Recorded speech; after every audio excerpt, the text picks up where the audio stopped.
Welcome to CWS Christian Writing and Speaking. I'm your host, Jackie Wilson, and today's guest is an international best-selling author of 18 books, as well as a speaker, writing coach, and course creator. She writes fiction and nonfiction depicting African Americans triumphing over adversity and meeting success, whether that be in love or life pursuits. You may know her because she is the creator of Garner Solutions, LLC, but also she says she has been pushing past her disability to author an exceptional life. And in today's episode, we will talk about her faith journey to accept herself, her limitations, but her ability to still live and thrive in the time and space God has blessed her with.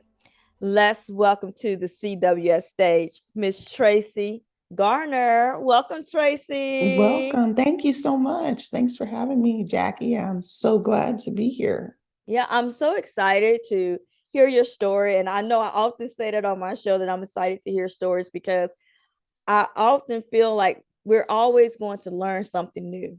Mhm. We're always seeing people triumph in different ways. And I know that it's important for people to hear or see themselves in other people. And Mhm. like I said, I'm excited to hear your story. I already know a little bit about it, but I want the audience to know about your story and why you feel like your faith journey was an important part of you triumphing in your life to author this exceptional life that you have. Can you share with the audience, Tracee? Sure, I sure can. Thank you again for having me. My journey, my faith journey, has really been centered around the things that make up who I am, which a lot of people would consider negative things. I consider it like a triple threat. I am disabled, I am a person of color, and I'm a woman. Most people consider that three strikes kind of against you, but Mm. I try to spin it positively and tell people, I fill three quotas for you. If you hire me, I will help you check more boxes than most of the people that you've hired. So I just always used it, to my advantage, to really focus on my own possibilities, my own really abilities to fulfill the things that people need. And writing was a way for me to really express myself. When people saw me kind of on paper, it's really different than what people would see when I roll up to them in my wheelchair and meet them. And so there's kind of like this, oh, well, you've done all this and, you look like that. I mean, that's what they're really saying, is they're already making lots of negative thoughts about you, detracting from the person that you are. I'm still a human being, but I grew up in Northern Virginia, where I'm from, and I currently still live today. And I have always just I had a mother who was a singer in the choir. My dad was a preacher until he passed away until 2011. And they really gave me that foundation of, I know you have a disability and people are going to treat you differently. And we're going to need you to work, a little bit harder. We're not giving you any passes. Every time I tell my mom, I'm like, Mom, I have a disability and I can't do this right now. She's like, You have a disability? Oh, where? And she started looking around like, well, where is it? And people, and also just by the resume and everything that I've done, people just don't believe that until they see me. And so I think I just use that. I use the writing really to go before me. And that has increased my faith because people are able to see me later after they've already read or attended a workshop. I use a lot of humor, and when you get people to laugh and kind of release and relax, it really changes their perception of what people with disabilities are like and what we can do. And that's like the main thing I think that has been a recurring theme in my life, is just humor. If I drop something, oops, I dropped it. And, I could just have an outright pity party and just a downward spiral. but I choose to say, hey, the bread landed face side up. I'll just, I got a 6 second rule and just try to get it up, and I just try to, everything is like, what is the positive thing here that I can look for, that I can use? And so those are the things that I use, to get through and to continue to live my life. Yeah, and I definitely want to just commend your parents and for the wonderful job that they did, because Hmm. oftentimes all people do see is a disability, but you're saying, hey, look at the abilities that I actually Hmm. have. um, can you tell people exactly what you have been struggling with? Right. I have muscular dystrophy. I was diagnosed at age 2. I would try to walk around 1 and 2 years old as normal, typically functioning, they call us babies do. And then I just fell down a lot. And so my parents took me in, I had a biopsy to see, and they're like, oh, you have a strain of, muscular dystrophy, and that weakens your muscles over time. I walked until I was about 10 years old with crutches, never really walking outright, but always holding on to something or using my crutches or really just scooting around. And my dad actually made me get a manual wheelchair when I was in elementary school. And I was like, this is for the birds. Like, I cannot get around like this. I would hire friends and pay them in candy. And I was always a negotiator. I'd be like, hey, I got some push pops. You want to push pop? And you push me to class. It was like way down the hall. And I was just tired of pushing. So in 6th grade, when I got my first power wheelchair, I was like, I'm gone. That technology just helped me, was able to be more independent. And, it's probably a struggle for my dad as a Black man at that time, a young, Black man, 25, having a child diagnosed with disabilities, and to accept that. And that's fine, because you know what? That always caused them to push against what doctors and physical therapists and other people said. So if they went ahead and accepted it, they would have been such an enabler, I feel, of like, oh, she can't do it. Let's just, let's get the power chair now. But I'm able to cook and clean and do things. And my mom, when I used to, when she was folding clothes, she would give me a pile of clothes and say, here, fold this. And then I would make an excuse like, oh, the towels are too big. I can't really fold them. And she dumped a pile of washcloths, in front of me. It's like, here, is this too small? Try this. And it's like, we have a saying, if you can't fold a towel, fold a washcloth. And so it just means that if you can't do the bigger thing, then do the smaller thing. And incrementally, you will get where you're going. So all of those things actually help my muscles, help me not give up. My parents weren't just going to let me sit around and let my muscles waste away. I was already facing a serious muscular disease that was attacking my muscles. So Mm-hmm. they wanted to engage them and help my muscles develop, or at least maintain whatever musculature, ability I had. And so that was really important. So many parents let their kids sit around, and their bones and their legs and their muscles are really deteriorating more rapidly than mine are. Now I'm 46, and I just, some of my friends have passed on before they were 30.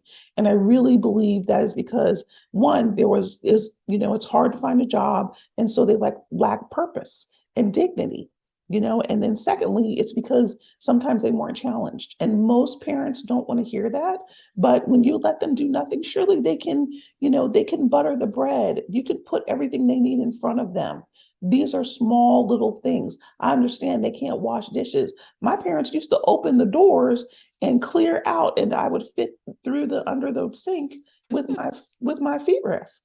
And like, it was like there was nothing that they didn't think that I could do. And that helped me believe in myself instead of just sitting around like, what am I going to do? What can I do with myself? So every little thing physically, I was setting the table on my hands and knees. They would put all the forks in a pile, all the plates in the pile, and around the table, I would just, work and put everybody's place setting where it needed to go. These are small, almost seemingly insignificant things, but they mean such a big deal in the long run. Yeah, and I always say that however God made you, Hmm. whatever challenge he gave you, there is a specific purpose to that. And Hmm. everyone, no matter who they are, they have the ability to do something and do something great. And you definitely fit that mantra that I put out there often. Can you tell people about your books? Absolutely. So I started writing in my 20s. What I will say is that aging with a disability has really um, worked on me to increase my faith because as you get older, it's hard getting older when you don't have a disability. So imagine the kind of complications that come in. And so, K through 12 was great. I was the popular girl. I had a lot of friends with disabilities. I was really accepting of myself. But when I get to college, it's almost like the dynamics really change. And so I Mhm. struggled with math. And I loved English. I always did well and got B's, A's, and B's in English, but math was just so hard to grasp. And math for liberal arts, it's like that's a joke, right? It's just not the case. It's not for liberal arts types. It's just regular math, and it was difficult. So I really drew into myself and started writing at that time, and also the rejection in the relationships. Sometimes a lot of people aren't really willing to accept, and the people that I wanted to have a relationship with, especially like a girlfriend boyfriend type of relationship, Mhm. sometimes rejected me, and that hurt. And so going through that just put me on a trajectory where I drew into myself. I wrote on the back of my math paper the math problem I couldn't solve, and I created, a young man that and in a story, in a fictional story. And that just helped me cope with day-to-day things, with adversity, with rejection. And then I entered that story into a contest and I won the contest. And so that's really what changed my life as far as like you can write. That validation that I was seeking that I wasn't getting in school because I wasn't making A's in almost all the courses except these couple few.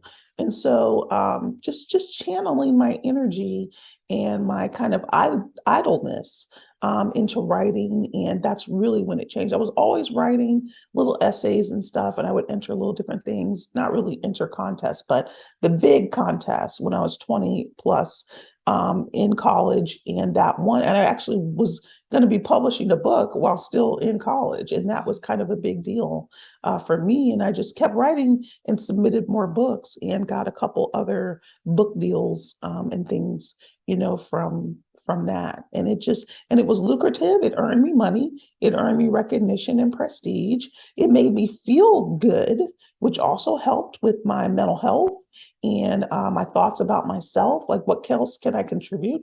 And the whole reason for me to write was because I felt like I might not graduate. And so I really prayed and said, Lord, I need something else. And it was then that I saw the contest was like, do you think you can write a book?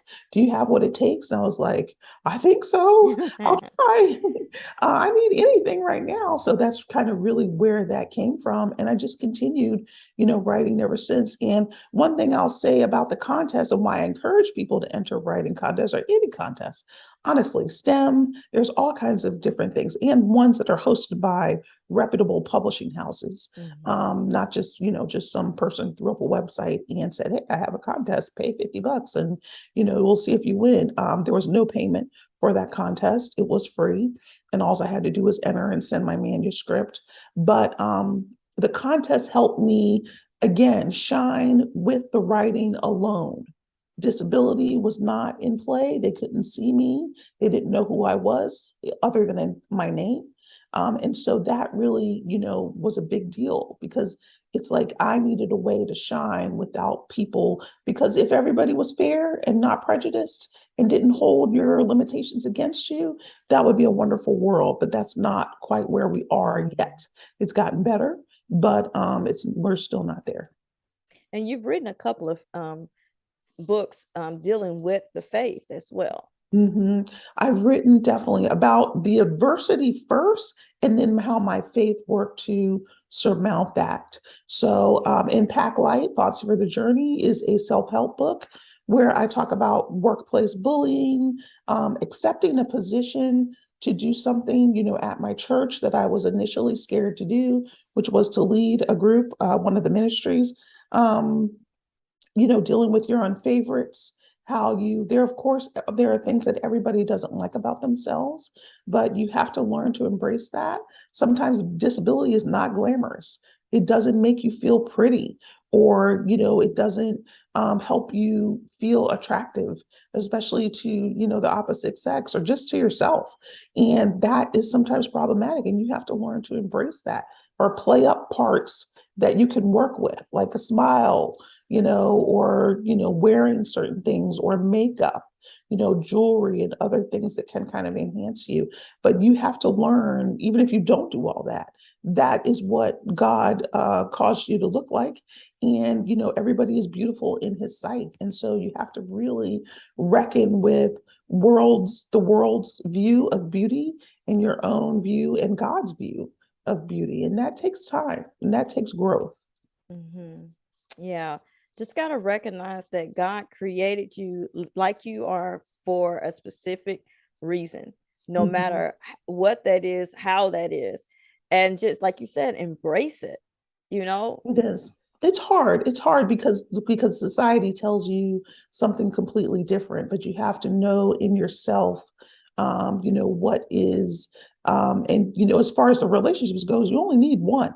You don't need an entire society to Right. validate you. You only need one, and you don't really think about that until you get older, and you really start to see what it means. Like you don't need to be attractive to everybody, just one person and no person. You can make peace with that too, if that is what you want and you desire. And God knows, the desires of your heart and all of that. And sometimes He says no, and that's okay too. But it is a process to accept all of that and to work with that. Mm-hmm. If you stand on the word of God, and that's what I found. One of my favorite scriptures is Psalm 139, and just talking about how God made us these beautiful masterpieces. I mean, He knew exactly what He was doing when He put us together. And Mm-hmm. so, standing upon that, embracing the abilities that He has given us, you can have a most beautiful life. You truly Mm-hmm. can. And it is about what you make of it. Right. So tell people what's next for you, Tracee. Sure. What's next for me is I'm in the middle of a fictional series, and the fourth book in that series comes out in November. Um, I'm getting ready to teach a new class. I was invited to teach at Rosemont College in Philadelphia, and anyone can take my class. It starts the first week of November. It's a right to publish class. We'll be going over how do you finish your book and how do you get it prepared to either go after a book deal or self-publish in a 6-week course. So that starts the first week of November. I'm so excited about that. It'll be virtual, so anybody can attend, but it is through Rosemont College, and people can just Google that and look that up.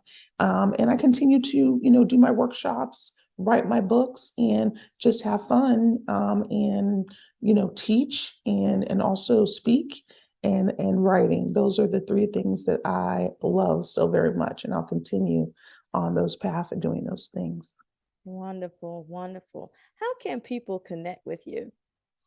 The best way for people to connect with me is through my website at traceegarner.com. It's Tracee Garner, GARNER.com. They can use to contact me.